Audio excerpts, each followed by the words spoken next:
Hello and welcome to Dark and Stormy Book Club. Today we finish up with our Agatha nominee interviews, and we will talk with Jennifer Chow, Rob Osler, and Harini Nagendra. Enjoy! I'm Ann Dart. I'm Tracy Stormy. And I'm Kathy Knight. And together we are It Was a Dark and Stormy Book Club, a podcast for mystery lovers. Welcome.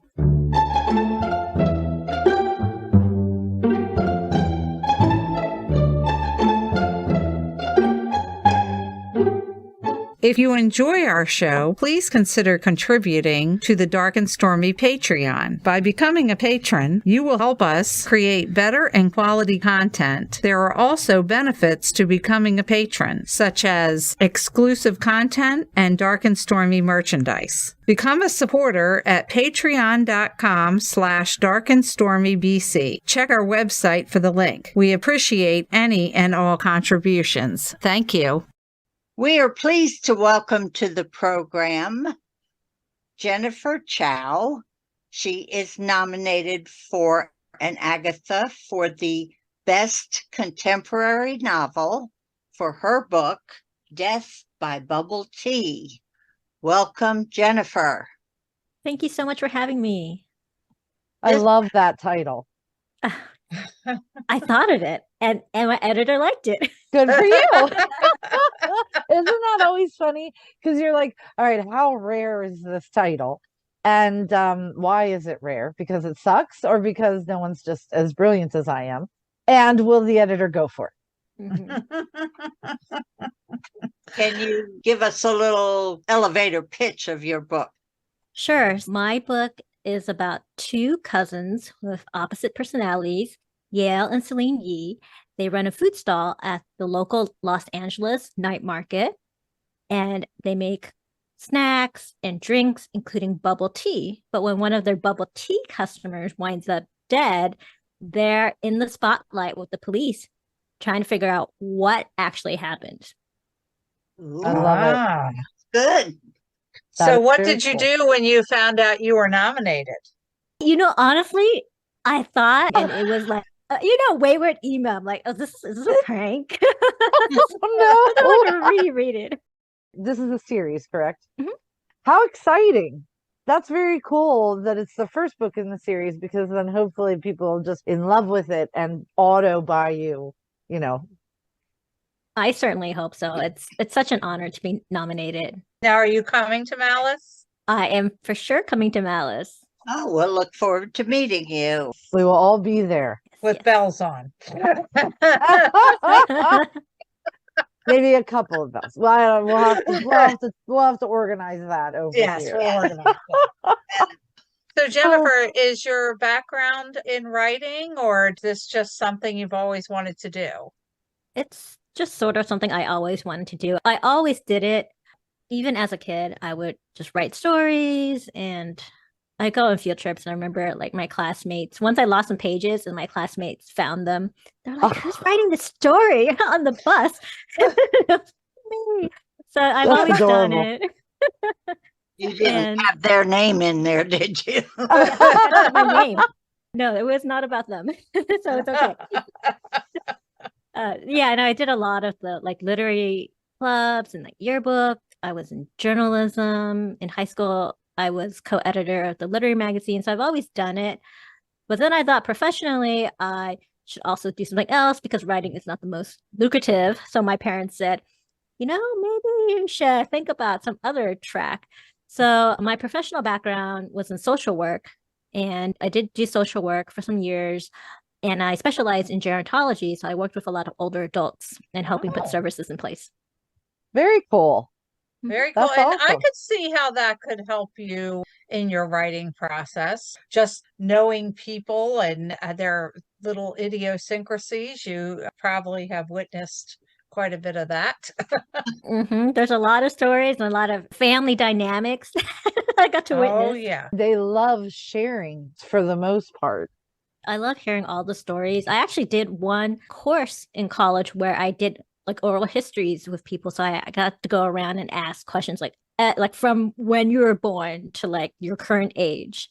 Oh, Oh, wow. That would be yeah. awesome. That, It took several sessions. wow. Yeah. I can imagine it would. Yeah, I think if that older person has somebody who is very interested in what you're talking about, they will tell you all the things. Mhm. Yep. Yep. Are there older people in your books, in your series? There tend to be either not necessarily the main character, but definitely there will be extras like side characters that are older. So in the Night Market series, it's more in the book 2 where it's called Hot Pot Murder, book 2. I And love they it. have a restaurant association, and there's sort of like the older generation of runners of the restaurants, and then the younger generation. So it's kind of Very cool. We look forward to meeting you, and we look forward to reading your book. When does the second one come out? the second one comes out June 6th. Oh, Ooh, wow, that's right around the corner. it is. That's Who's your exciting. publisher? I'm with Berkley. Ah, very good. Yep. That's exciting. I haven't yet had a chance to read it, but I love the idea of the night market and it being in LA because that's not always something that people explore or would necessarily know Especially in a about. cozy Yes, because they tend to be gift shops and they do and restaurants. not big cities. Yeah. Right. And so I'm very excited to be able to dive into a history that and a setting that I don't know anything about. I love those. I love the ones where I'm like, give me something that I don't have any experience in, because this way I can live it at least vicariously and then have some interest in what you're pulling in for that. I have 2 cousins who their father is Filipino and Samoan. And so the things that I would learn from him were so very different from the things that I had learned from my aunt. And being able to have that kind of experience and just really enjoy the stories that he was telling and the way that he told them was fascinating to me. And so when I find a series that I'm like, I don't know anything about this, bring me on in. That's awesome. Oh, that's Yeah. wonderful to hear. I love that because I did want to kind of infuse some of my love for night market, which I experienced like in East Asia when I was traveling, and it's I mean very common there. It's a little bit more common now in the United States. There actually is one in the 66 area of Los Angeles and in the Orange County area. But when I first visited, I was just amazed that there were these things that happened at nighttime, and they had all sorts of stuff, right? They had I mean, the food, of course, which is the big draw for me. But then also they had like games and they had performers and they had all these vendors and you could like buy things that people were like handcrafting. I went a few years back and I know people were like, they would custom paint designs on like shoes, you know? So it's just like fascinating. Yeah. Wow. So do you mind taking a second and for anyone who is not aware of what that is, what is a night market? A night market is a market that happens at nighttime. It usually goes into the wee hours of the you're welcome. Wee hours of the morning. You can kind of think of it as like a carnival or festival like atmosphere. Sometimes they'll have specialties. So there might be a night market that has more specialty in food or more specialty in crafts. It happens in East Asia, Southeast Asia, and more internationally now. So the ones that I've been to in Asia tend to happen like on a daily or nightly basis. But the ones here in the United States, or even I've been to one in Canada, are kind of more temporary. So they only happen certain times of the year or just like once a year or something like that. Are they on a sidewalk? Like this is a district and everybody knows, you know, Tuesday evening, we're starting at sunset, come throw up your canopy and bring all your stuff, or is it like in store kind of stuff? More organized. Well, they have regular vendors, but it's all like a district, like a certain area where people know that's where you go. But interestingly, it's adjacent to some stores. So you'll have like the pop-up like vendors and stalls, but then sometimes you'll have like an actual store on the side that will also be open during that time because they know the buyers are coming. And then in Taiwan, they have these other, it's almost like a side alley that sometimes will have toy machine, like those claw machines to play that you can go on the side as well. The ones that always thwart you? We have something like that. The town I live in and a town further down does First Fridays where you'll go and there's music playing, you can sample wines and crafts, and it's kind of neat. I would It's think really that that's neat. quite a community thing to know that, because you said they're like vendors that are pretty standard, they must all know each other from having done this. And so is Yes. there like a community It aspect is then like a community. that you're able to explore within your book? Well, for mine, for sure. I can do whatever I want in my book, but they're That's definitely true. a There is tight-knit that. community. So they're like, these are the regular vendors. These are my neighboring vendors. They get to help or thwart the Yes. investigation, depending on what happens in the book. And Right. so I definitely have a community there. It's fun to kind of write these different aspects. And I would say a lot of the ones in the States, night markets, have like a cultural aspect to them Oh, as well, okay. which is interesting because it's very clearly like, oh, let me teach more things to, say, the younger generation about the crafts that happened in the past. And then, Yeah. of course, food is always cultural in a sense, right? Yeah, absolutely. I love that. So I was actually born in Hawaii. I love the idea of being able to read through that and experience some of it and be able to be like, oh, okay, now I have to go find my own night market. Who has one? I mean, I want this. I want that food. Now, do you do recipes at the back of your book? It's just a question that popped into my head. I do. You can experience it by cooking. Okay. But honestly, those recipes, I feel like they're like almost the hardest part of writing the book. Yes, I agree. I We'll don't be in do that. touch. I know Anne Dark is definitely writing notes about that. We What put if- out a newsletter and we include a book and recipes from the book Oh, wonderful, wonderful. newsletter. Well, Jennifer, we love talking with you and we wish you all the best. We hope you win. And There you go. we look forward to meeting you at Malice, Oh, thank you so much again. It was so fun. and enjoy the rest of your day. Yeah, you too.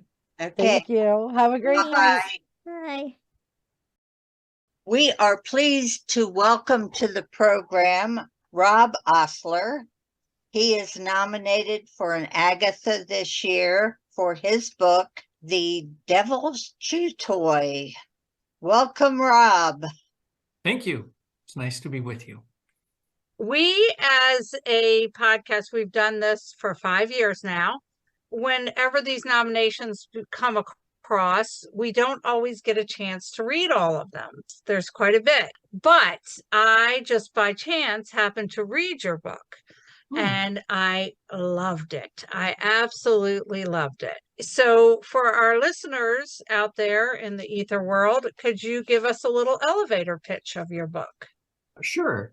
Devil's Chew Toy is what I call a cozy mystery. So it's the combination of queer characters and a cozy, jam them together like bromance, right? Or like staycation. So I get cozy mystery. And there certainly have been cozies that have come before, but the term is new. And it's really just to really give more attention to kind of this subgenre within a subgenre of mystery already, and just really calling out that they are diverse characters. The story works just as well as if they were all straight. I just think it's more fun. Absolutely. Absolutely. And, trying to avoid stereotypes. But in terms of just kind of like a once over of like, okay, what's this book about? The main character is named Hayden McCall. He's about 5'4", rounding up, about 130 pounds, rounding up again. And he's a very mild-mannered, kind of shy guy. He goes out at night because he's, 25 and single in Seattle, where the book is set. And a crazy mishap occurs, which basically catapults him into a mystery of a missing guy. And he quickly befriends some of the missing guy's friends. And one of them in particular becomes his partner in crime solving, where he is white, she is black, where he is short, she is tall, where he is mild-mannered and pretty shy. She has more courage and boldness for the two of them, and then some. And she likes her coffee. And she likes her coffee. I describe her as Serena Williams with a mohawk. That's how I envision her anyway. Alan Orloff, who's another writer you may be familiar with, a lot of the listeners may be familiar with, he read the book and he said, I can't wait to see Leslie Jones as Hollister. He's like, That's I love it. I love it's it. like, that It's is- perfect. it is perfect. So that gives you a visual on Hollister. And frankly, as I like to say, it's like, then the reader follows them on their adventure. And with every step, they lower the bar on being an amateur sleuth. Well, I have to tell you, as I'm reading this, and you're absolutely right. At first, I just needed a scorecard to say, check off the box of who's who. But after a while, I totally forgot their sex, their nationality, their anything. It was just a good story. And you did bring some social issues to the forefront in this quosie, as you call it. And I want you to guess who my favorite character was. Berkley. No, Commander. Oh. He's very important to the story. Yes, he is. Without Commander, there's no story. Mm-hmm. And I love some of your names like Berkley and Hollis. Those are very did you do that on purpose? This rarely comes up. It came up once at a live book event in Boise, Idaho, where I grew up, which is a big hint to where this is headed. The main characters' names. This rarely comes up, and I forget about it myself. When I first set the book, I set it in the town I grew up, Boise, Idaho. It now is in Seattle, Washington, where I spent about 18 years of my life. Those characters, Berkley, Hollister, Hayden McCall is his last name. There's also a fictional new country star named Stanley Kellogg. Yeah. Della Rupert, her last name Rupert. Those are all towns or counties in Idaho. Oh, okay. How about that? And even in Boise, nobody picked that up. When I revealed them, it was like their minds were blown. They're like, oh my God. They read them, but they didn't even clue in. I'm like, Stanley Kellogg? There's Stanley in Kellogg, Idaho. You didn't? It's like, nope. Berkley? Nope. Hollister? And Hayden if McCall. anybody doesn't have a store named Buckingham Palace, they're missing a great opportunity. There was a big debate about retitling the book Buckingham Palace to kind of shove it, more into the cozy genre of the expected, puns. I'm glad that we stuck with the original title, even though I still love Buckingham Palace. And I also have to tell you that even though this is an amateur sleuth and it's definitely told in first person, I kind of got like a gumshoe vibe from it. Even though he's making some mistakes, it had a great mystery vibe to it. Appreciate that. Is this the first in a series?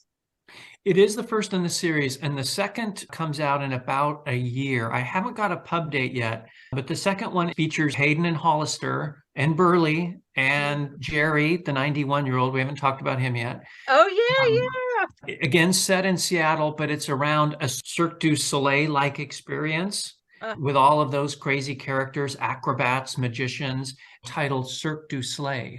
Oh, that sounds good. Now, I have not read the book, so you'll have to excuse me. I assume there's a dog. Yeah, Commander. There is a dog, Commander. All right. Yeah. Right. So I have it on my to-read list, but I just haven't gotten to it yet. My list is rather long. She's retired. She's read all the other nominees.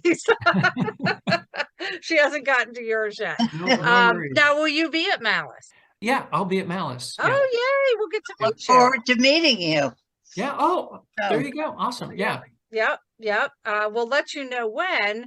There's 4 of us in this thing. 2 of them couldn't make it tonight. And we all had to pick a book out of the nominees to review. And I will be doing a full review of your book. We'll let you know when that is. Awesome. Well, Thank you. Rob, it was such a pleasure to put a face behind this amazing book. And I laughed out loud so many times, just the visuals. It was just something, like him getting kicked in the face. I'm sorry. I'm one of these people that laugh when somebody gets hurt. There's slapstick in it. Yeah. Yes. leave you an open invitation that when you put out the second book, we will do a full interview with you because I am a fan now. Awesome. Thank you. I appreciate that. You enjoy the rest of your evening, and we look forward to meeting you at Malice. Yeah, I look forward to it. All right. Thank you. Okay. Appreciate it. Thank you. Bye-bye. Bye. Bye. We are pleased to welcome to the program Harini Nagendra, and she is nominated for an Agatha for her best first novel for the Bangalore Detectives Club. Welcome, Harini. Thank you. It's a great pleasure to be here. I love your podcast. Thank you. Harini had some very cool news that she posted on the Sisters in Crime Guppies list that I would love to hear about in person. Yes, my book, which is the Bangalore Detectives Club, and it's set in 1920s Bangalore, was nominated for the Agatha Awards for the best first novel category, and I couldn't be more thrilled. Well, You that's also- fantastic. And you also had was it a Publishers Weekly starred review and another review? Yeah, so I've been really fortunate for this one. It's also been nominated for it was nominated for Lefty Award for again the best debut novel, and it got a very good review in the New York Times, as just Book 2 did just now, and Publishers Weekly, yes, I got a starred review. Library Journal also gave me a starred review. So I mean, I'm sitting in Bangalore across the seas from the US, can't do too much publicity. So this has been just such a delight. Oh, wonderful. Congratulations. Thank you. Can you tell us a little bit about your book? Sure. It's a historical mystery. It's set in 1920s Bangalore, which is one of India's largest cities, but also colonial city of India. And so it is set in the time of the British occupation of India, and it's in what is called a princely state. So there's a king of Mysore who is in charge of Bangalore. Bangalore being part of the Mysore state, and then there's the British, and so there are all these tensions between the Indians and the British. And Indian independence is some decades away, but all of that is in the background.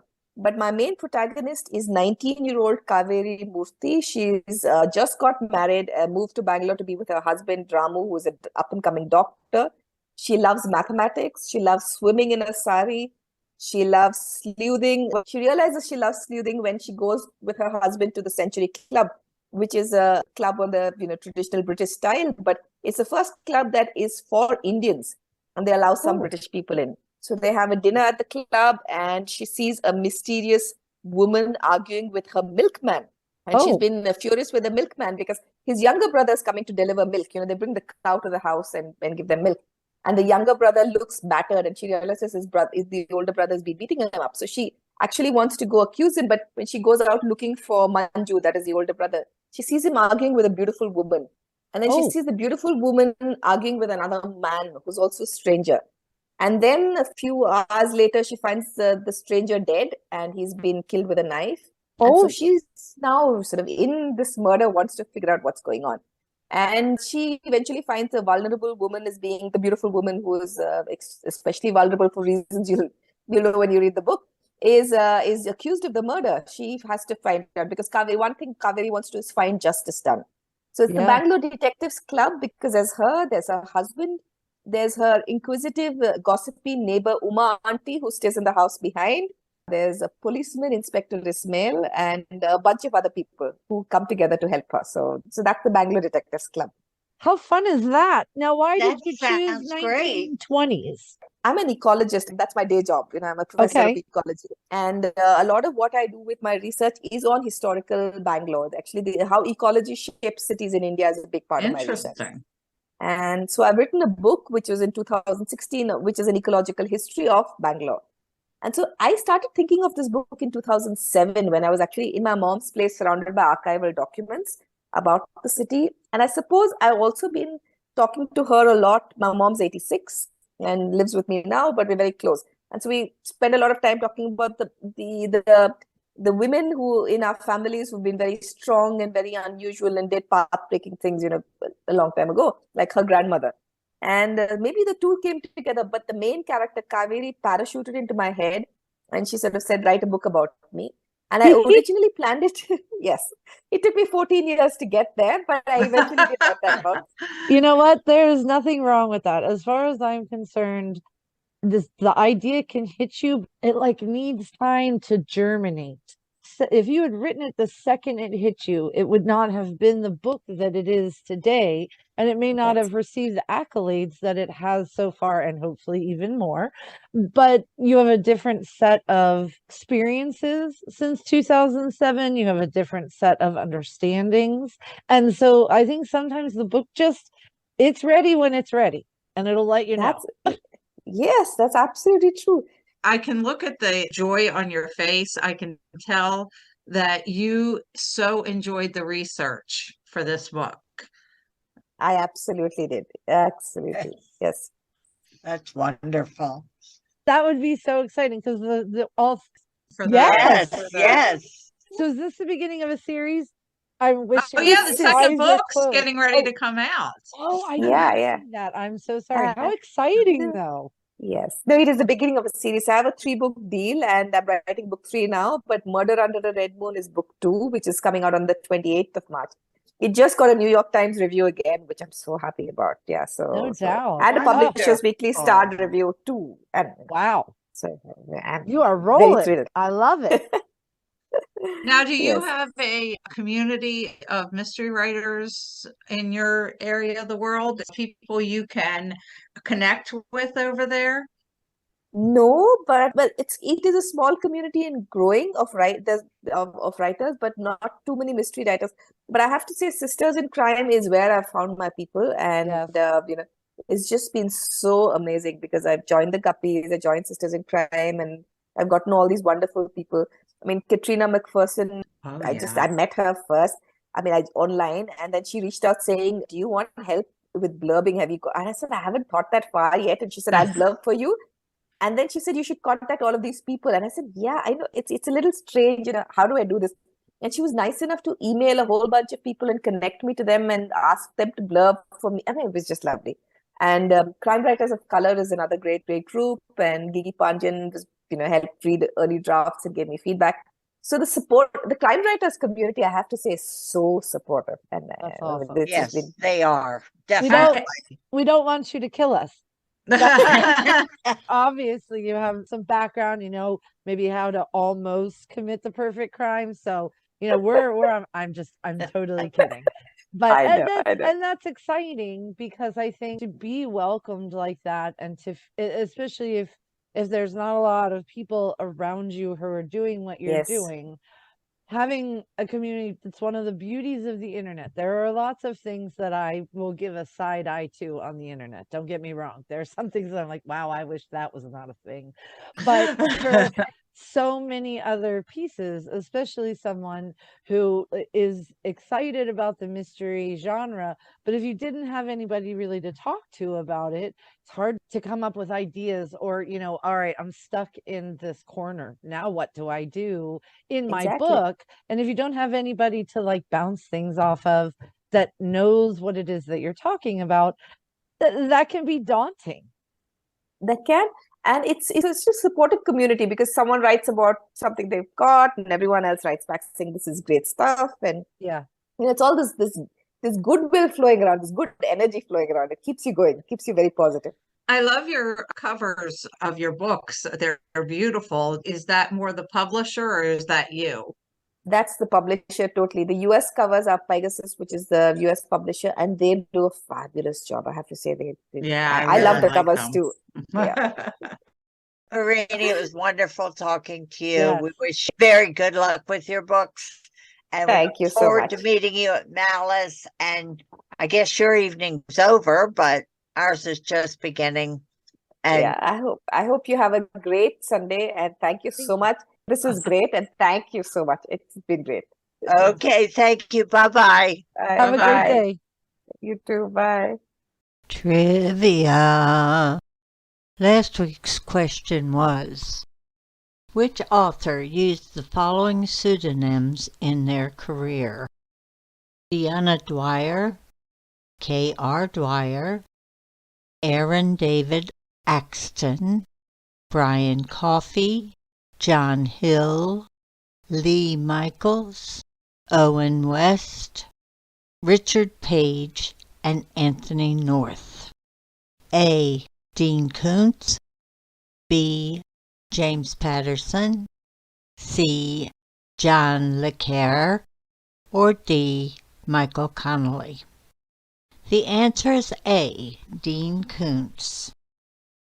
Known pseudonyms used by Koontz during his career include those listed above. Many of Koontz's pseudonym novels are now available under his real name. Many others remain suppressed by Koontz, who bought back the rights to ensure they would not be republished.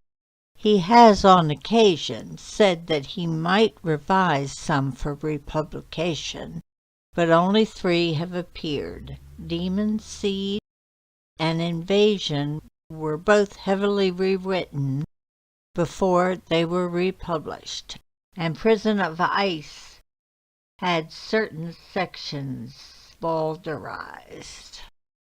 This week's question is, author P.D. James began her writing career while she worked where? A. A school, B.